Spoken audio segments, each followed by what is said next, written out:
السلام عليكم ورحمة الله وبركاته.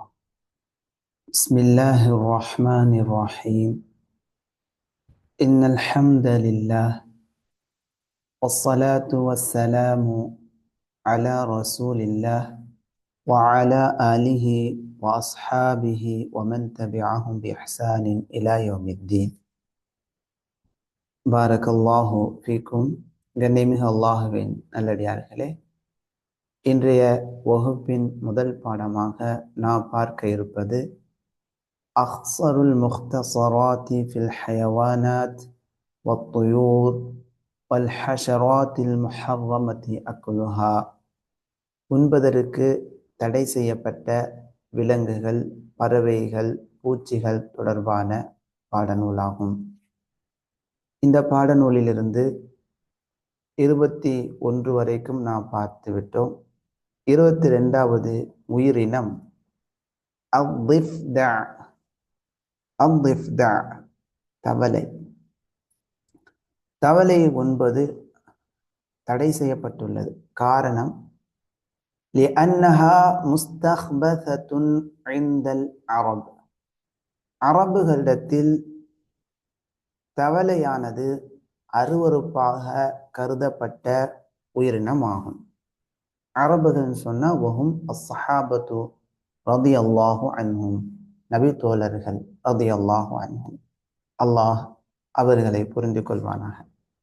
எனவே ஃபயஹ்ருமு அக்லு திஃப்தஇ, தவளையை உண்பது ஹராமாகும், தடையாகும்.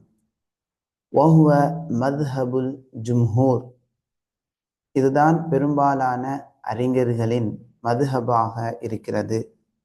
அல் ஹனஃபியத்தி வல் ஷாஃபிஇய்யத்தி வல் ஹனாபிலா. ஹனஃபி மதுஹப், ஷாஃபி மதுஹப், ஹனாபில் ஹம்பலி மதுஹப் ஆகிய மதுஹபினுடைய சட்டங்களாகவும் இருக்கின்றன. வஅதபர ஷைഖுனா இப்னு உஸைமீன் ரஹ்மஹுல்லாஹ், ஷேഖுடைய ஆசிரியரான ஷேഖான இப்னு உஸைமீன் ரஹ்மஹுல்லாஹ் அவர்கள் கருதுகிறார்கள், ஃபி ஃபத்ஹி தில் ஜலாலி வல் இக்ராம் என்ற நூலில், அன்ன திஃப்தஅ தவளை மினல் ஹயவானாத்தின் நஜிசத்தி, அசுத்தமான உயிரினங்களில் உள்ளதாகும். எனவே தவளையை உண்பது கூடாது. 23வது உயிரினம் மா ذُبِحَ மின் பஹீமத்தில் அன்ஆம், கால்நடைகளில் அறுக்கப்பட்ட கால்நடைகள். அலல் குபூர், மன்னரைகளில், தர்காக்கள்ல போய் என்ன செய்றாங்க, கால்நடைகளை நேர்ச்சை செய்து அறுக்கிறாங்கன்னா அந்த கால்நடைகளை உண்பது கூடாது. பல ஊர்களில் பல மக்கள், முஸ்லிம் இஸ்லாமிய பெயர் வைத்த பல மக்கள், சிலர் என்று சொல்வதை விட அதிகமானவங்க இந்த மாதிரியான செயல்களை ஈடுபடுறாங்க. அல்லாஹ் பாதுகாத்த மக்களை தவிர. தர்காக்கள்ல போய் ஆடை பலியிட்டு அதை உண்பது, அதே போல வல் அவ்தான், சிலைகள், வல் அஸ்னாம், இதுவும் வணங்கப்படுவதற்காக பூஜைக்காக வைத்திருக்கக்கூடிய சிலைகள், வகைரி தாலிக், அது அல்லாத மற்றவைகளுக்காக அறுக்கப்பட்ட உயிரினங்களை, கால்நடைகளை உண்பது ஹராம், தடையாகும். மிக முக்கியமானது, சில வீடுகள், சில மக்கள் என்ன செய்றாங்கன்னா, புதிய வீடு கட்டி குடியேறும்போது ஜின்னுக்காக அப்படின்னு சொல்லிட்டு ஒரு ஆட்டை என்ன செய்றாங்க, அறுத்து அந்த வீட்டு வாசல் முன்னால இரத்தத்தை ஓட விட்டு அதை சமைத்து சாப்பிட்றாங்க. இதெல்லாம் ஹராம், கூடாது. ஏன்னா அது அல்லாஹ்வுக்கு அறுக்கப்படலை, அது ஜின்னுக்காக அறுக்கப்பட்டிருக்குது. அதே போல கோயிலில் அறுக்கப்பட்ட மாமிசங்களை உண்பது, இவையெல்லாம் கூடாது.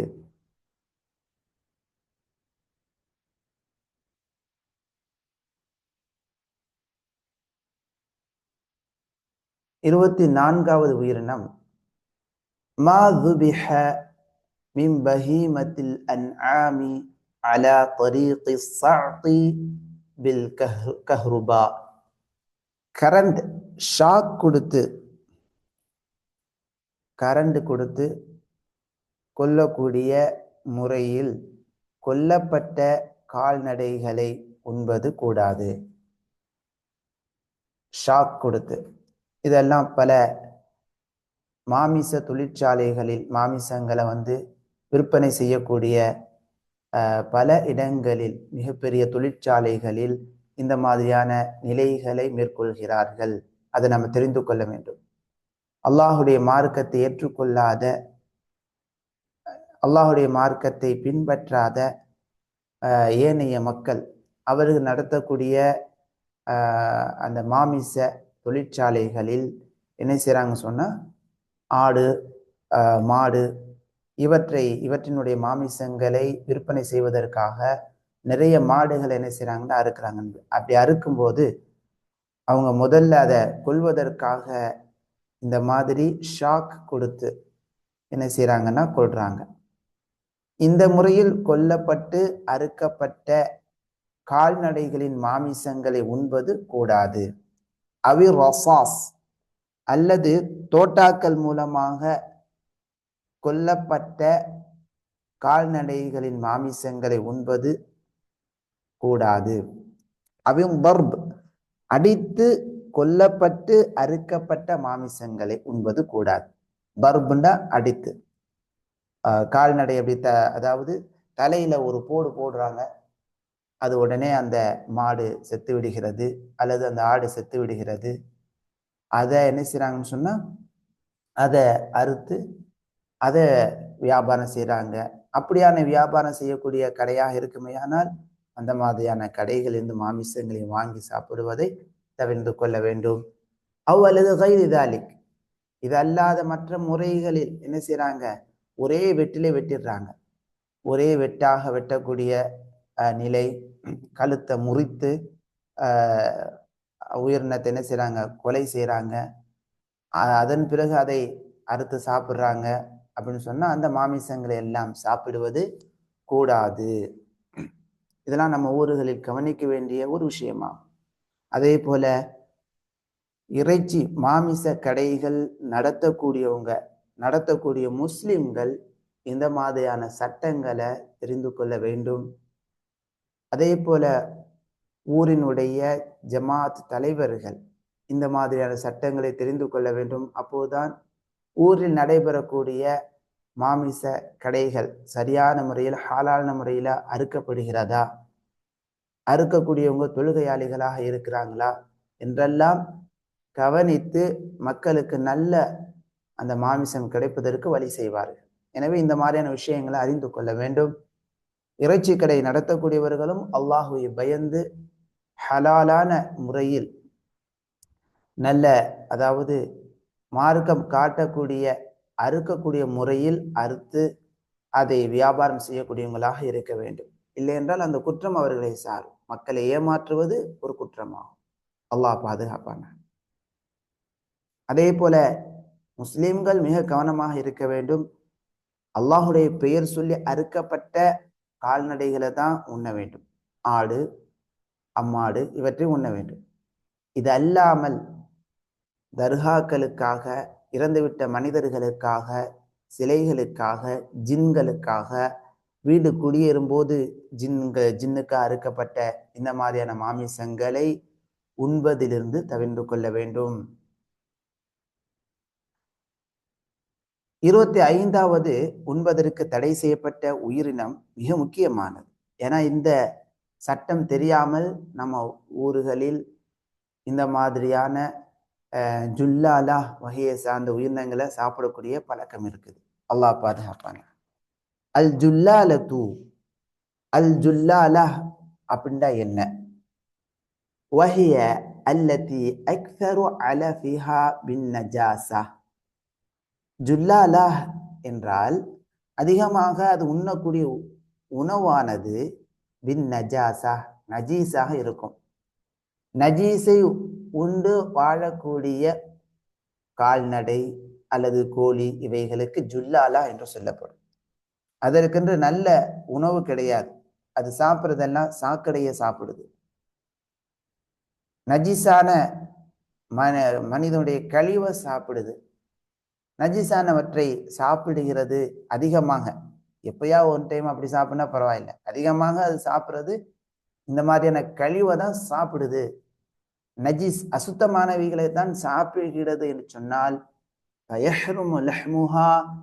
அதனுடைய மாமிசமும் ஹராமாகும், உண்பதற்கு ஹராமாகும். லபனுஹா அதனுடைய பாலும் குடிப்பதற்கு ஹராமாகும்.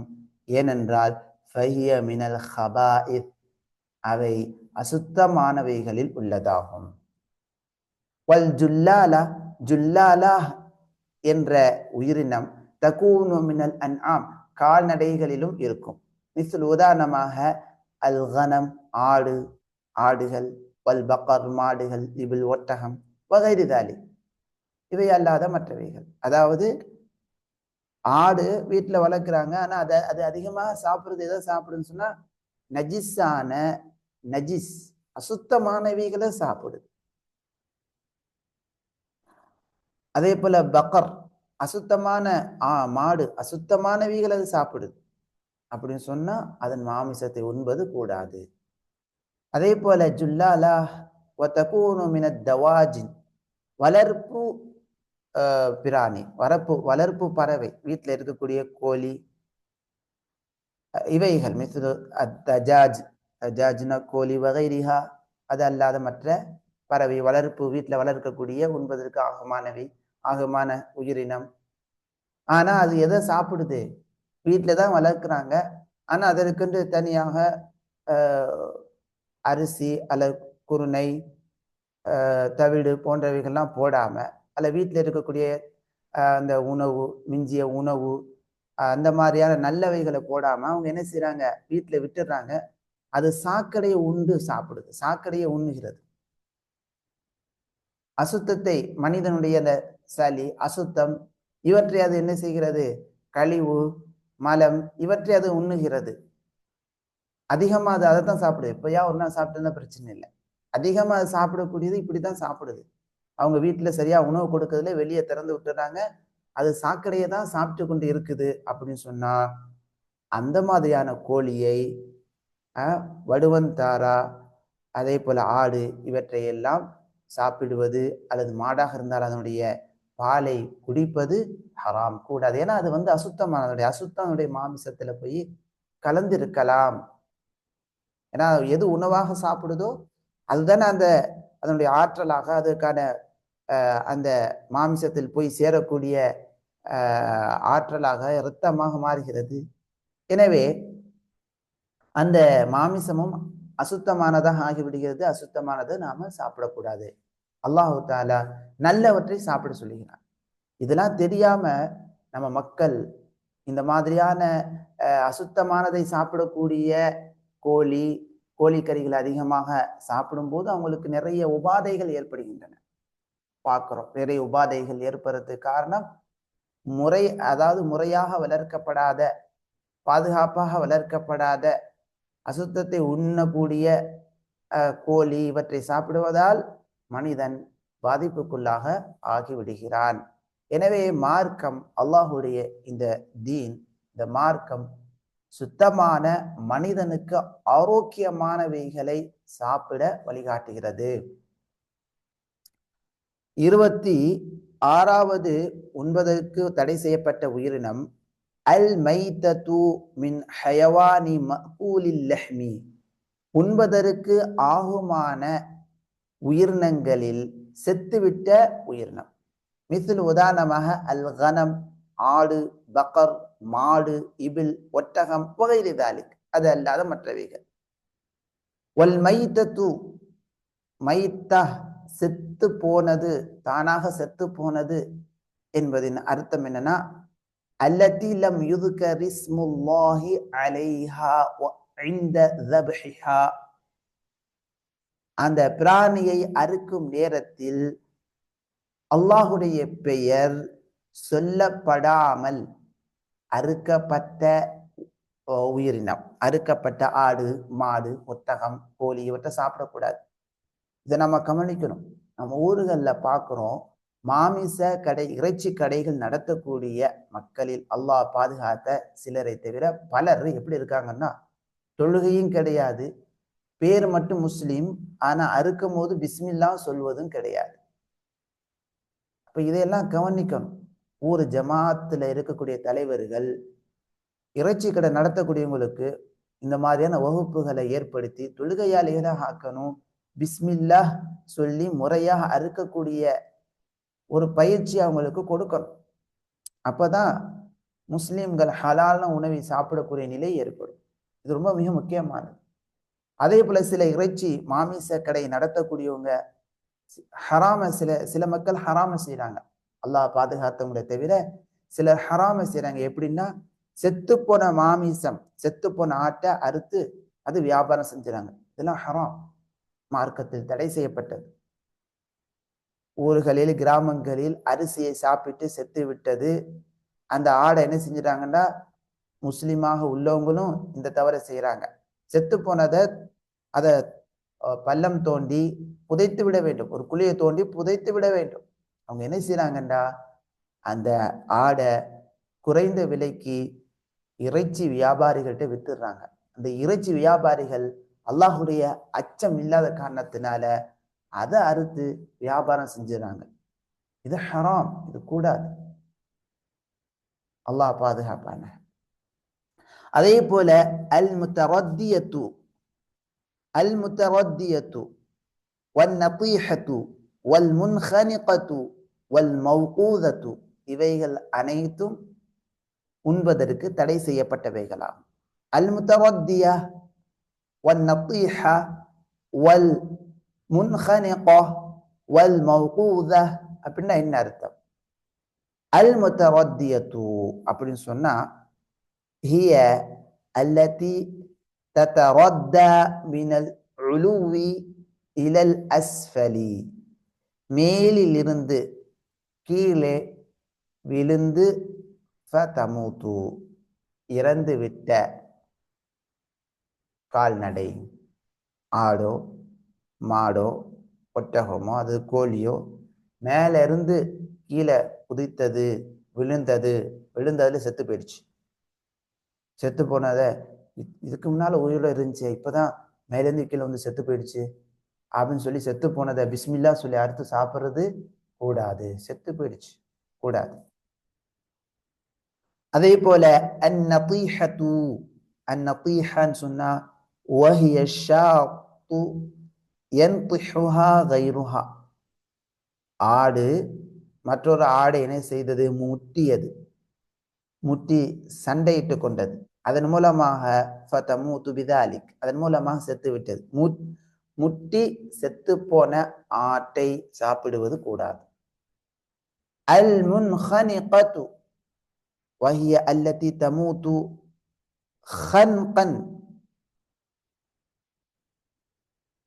வல் முன்ஹனிகத்து, அதே போல கழுத்து நெரித்து செத்துவிட்ட, கழுத்து நெறிந்து விட்டது, அதன் மூலமாக செத்துவிட்ட கால்நடையை உண்பது கூடாது. ஆடு மாடு கோழி. இந்த கோழியெல்லாம் நான் திரும்ப உங்களுக்கு நினைவுபடுத்தக்கூடிய விஷயம் என்னன்னா, திருமண ஆர்டரில் கண்கூடாக நான் பார்த்தது, ஒரு கோழி மாமிசம் இறைச்சிகளை விற்கக்கூடிய மொத்த விலை கடையில அங்க வேலைக்கு நியமனம் செஞ்சிருக்கிறாங்க முஸ்லிம் அல்லாத மக்களை, அல்லது முஸ்லிம்களுக்கு கூட அல்லாஹ் பாதுகாத்தவங்களை தவிர சிலர் இந்த மாதிரி தவற செய்யறாங்க. அதிகமான ஆர்டர், அதிகமான கோழி, அதை என்ன செய்ய முடியாது, அவங்களால பொறுமையா இருந்து பிஸ்மில்லா சொல்லி அறுப்பது அவங்களுக்கு சிரமமாக தோணுகிறது. அல்லாஹ் பாதுகாப்ப. நம்ம இதெல்லாம் கவனிக்கணும். எனவே என்ன செய்யறாங்கண்டா, டக்கு டக்குன்னு அந்த கழுத்தை அப்படி முறிச்சு டக்கு டக்குன்னு போட்டு அதை அறுத்து மாமிசமா வெட்டி கொடுத்துடுறாங்க. இத அந்த திருமணம் நடத்தக்கூடிய மக்களும் கவனிக்கிறது இல்லை, முதலாளிகளும் கவனிக்கிறது இல்லை, வேலை செய்யக்கூடிய முஸ்லிம்களும் அல்லாஹ் பயப்படுறது இல்லை. அல்லாஹ் பயப்பட வேண்டும். பொறுமையாக பிஸ்மில்லாஹ் சொல்லி அறுத்து அதை தான் என்ன செய்யணும், விற்பனை செய்யணும். இல்லை என்றால் அது ஏமாற்று வேலை. அப்படியானது நடக்கிறதா என்று பொறுப்பாளர்கள், மாமிசம் வாங்கக்கூடியவர்கள் கவனிக்க வேண்டும். அப்ப கழுத்து முறிந்து செத்த கால்நடையை உண்பது கூடாது. வல் ஹன்கு ஹபுசுன் நஃபஸ், மூச்சு தடையாகி செத்துவிட்டது, மூச்சிறைத்து செத்துவிட்டது, அதை உண்பதும் கூடாது.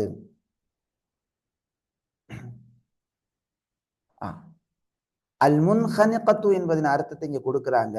அல் ஹன்க் என்பது ஹபுசுன் நஃபசி, மூச்சு தடையாகி செத்துவிட்டது, மூச்சு தடையாகி செத்துவிட்டது. கழுத்து முறியும் மூச்சு தடையாகி செத்து போனது, இதர நிலைகள் மூலமாக செத்துவிட்ட, அதாவது மூச்சு தடைப்பட்டு செத்துவிட்ட உயிரினம், கால்நடை, ஆடு, மாடு, அதே போல கோழி, இவற்றை உண்பது கூடாது. அல் மௌகூதத்து, அல் மௌகூதத்து என்பது அல் வகுது ஷித்தத்து பர்பி. வகுதுன்னா என்ன அர்த்தம் சொன்னா, கடுமையாக அடிப்பதற்கு சொல்லப்படும். மிஸ்ல் உதாரணமாக, அன் துதுரப பிஹஜரின் அவ் அஸா, ஒரு கல் மூலமாக அடிக்கப்படுவது, அவ் அல்லது அஸா ஒரு கம்பின் மூலமாக அடிக்கப்படுகிறது, அவ் அல்லது கைரி தாலிக், அது அல்லாத ஏதேனும் ஒரு பொருளை வைத்து வேகமாக கடுமையாக கோழிய அல்லது ஒரு ஆடு அல்லது ஒரு மாடு இவற்றை அடிக்கப்பட்டு அதன் மூலமாக அந்த ஆடோ மாடோ கோழியோ செத்துவிட்டு என்று சொன்னால் அதை உண்பது கூடாது. இதற்கான ஆதாரம் உன்துர், போய் பார், அல் ஜாமிஅ லி அஹ்காமில் குர்ஆன் லில் குர்துபி, இமாம் குர்துபி ரஹிமஹுல்லாஹ் அவர்கள் தொகுத்த அல் ஜாமிஅ லி அஹ்காமில் குர்ஆன் என்ற தஃப்சீரை போய் பாருங்க. வ அஹ்காமல் குர்ஆன் லில் ஜஸ்ஸாஸ், இமாம் ஜஸ்ஸாஸ் ரஹிமஹுல்லாஹ் தொகுத்த அஹ்காமல் குர்ஆன் என்ற நூலை போய் பாருங்கள். அதே போல வ தஃப்சீர் அல் குர்ஆன் இப்னு கதீர், இப்னு கதீர் ரஹ்மஹுல்லாஹுடைய தஃப்சீரிலும் இதற்கான ஆதாரம் இடம்பெற்றிருக்கின்றன. ஹன்க் அப்படின்னு சொன்னா என்ன அர்த்தம்? ஹபசுன் நஃபசி, மூச்சு தடையாகி செத்து போனது. பாரக்கல்லாஹு ஃபீக்கும். அடுத்து 27வது உயிரினம் வம அகல சபுரு, வனவிலங்கு சாப்பிட்டு விட்ட கால்நடை. வஹுவ மஃப்தரஸஹு ذو ناب من الحيوان من الحيوانات المفترسة, வேட்டையாடக்கூடிய உயிரினங்களில் கோரை பற்கள் உள்ள உயிரினம் வேட்டையாடி திண்டுவிட்ட அந்த கால்நடையின் மாமிசத்தை உண்பது கூடாது. அதே போல வமிஹ்லபும் மின துயூரில் ஜாரிஹத்தி, காயத்தை ஏற்படுத்தக்கூடிய கோரி கிழிக்கக்கூடிய நகம் உள்ள பறவைகள் கொத்தி உண்டுவிட்ட மாமிசத்தை உண்பதும் கூடாது. 28வது உண்பதற்கு தடை செய்யப்பட்ட உணவு அத்தமுல் மஸ்ஃபூஹ், ஓட்டப்பட்ட இரத்தம்.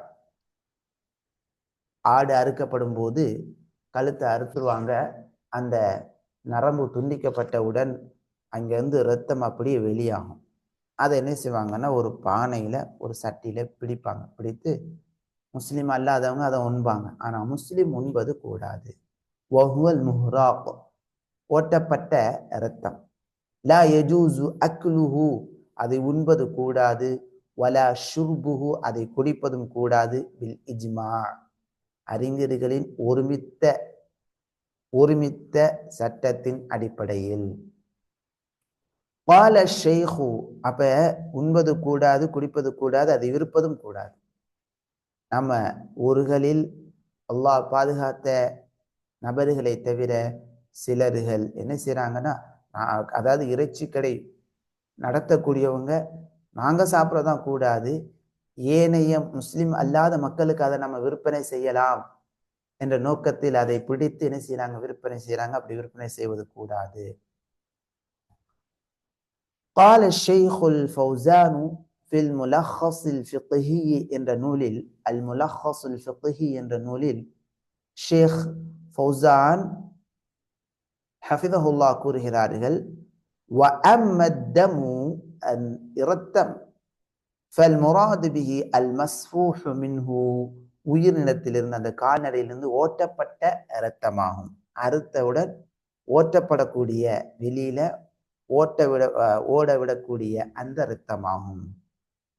அந்த இரத்தத்தை உண்பது தடை செய்யப்பட்டது. ஆனா இப்ப அந்த இருதயத்துடன், லிவருடன் இருக்கக்கூடிய, கலந்து இருக்கக்கூடிய, அல்லது மாமிசத்துடன் உள்ளே இருக்கக்கூடிய அந்த இரத்தங்கள், அதை நம்ம கழுவுறோம். ஆனா கழுவிய பிறகு கொஞ்சம் கொஞ்சம் இருக்கும். அந்த இரத்தம் அது கூடும். கொஞ்சம் கொஞ்சம் இருக்கக்கூடிய அந்த இரத்தம் கழுவிய பிறகு கொஞ்சம் கொஞ்சம் அங்கே வரத்தான் செய்யும். அது ஃபுல்லா எல்லாத்தையும் என்ன செய்ய முடியாது, எடுக்க முடியாது. அது ஆகுமானது. பாரக்கல்லாஹு ஃபீக்கும். இன்ஷா அல்லாஹ் அஸ்ஸின்ஜாபு, அணிலில் இருந்து இன்ஷா அல்லாஹ் அடுத்த வாரம் பார்ப்போம். 29 அடுத்த வாரம் வகுப்பில் நாம் பார்க்கலாம். சிறிய இடைவேளைக்கு பிறகு 2வது பாடநூலை நாம் பார்க்கலாம் இன்ஷா அல்லாஹ்.